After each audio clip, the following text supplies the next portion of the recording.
આપણો બિઝનેસ છે ને આપણે જ તોડીએ છીએ. આપણે સામે આલીને કહીએ છીએ કે ઓલાનું સોનું બરાબર નથી, આનું સોનું બરાબર નથી. હકીકતમાં આપણે આપણો ધંધો ખુલ્લો પાડીએ છીએ.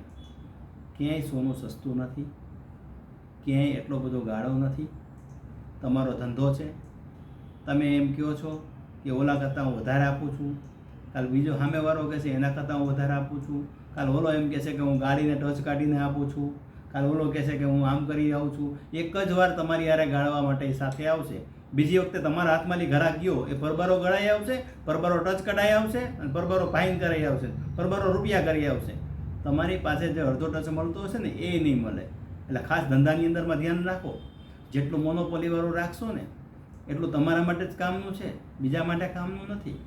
તમે જે કરો તે જોઈ વિચારીને કરો.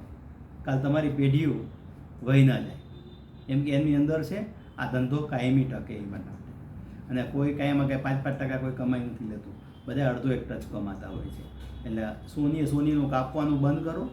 ઓલા કરતાં હું ઓછા ભાવે આપીશ, ઓલા એટલે દેવાનો દાગીનો છે તે કે ઓલા કરતાં હું ઓછો આપીશ, અને વેચવાનો જ્યારે હોય ત્યારે એની કરતાં હું વધારે આપીશ. તો કપાણો કોણ? બે જગ્યાએથી સોની જ.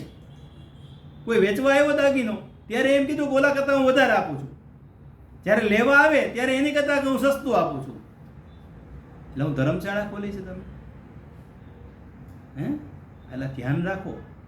પછી કહે છે દેવું થઈ ગયું, પેઢી ઉઠી ગઈ, 50 જણાનું કરીને વૈયા ગયા. એટલે આ બધી સ્કીમથી આઘાર્યું સતત રહ્યું. ખુશ રહો.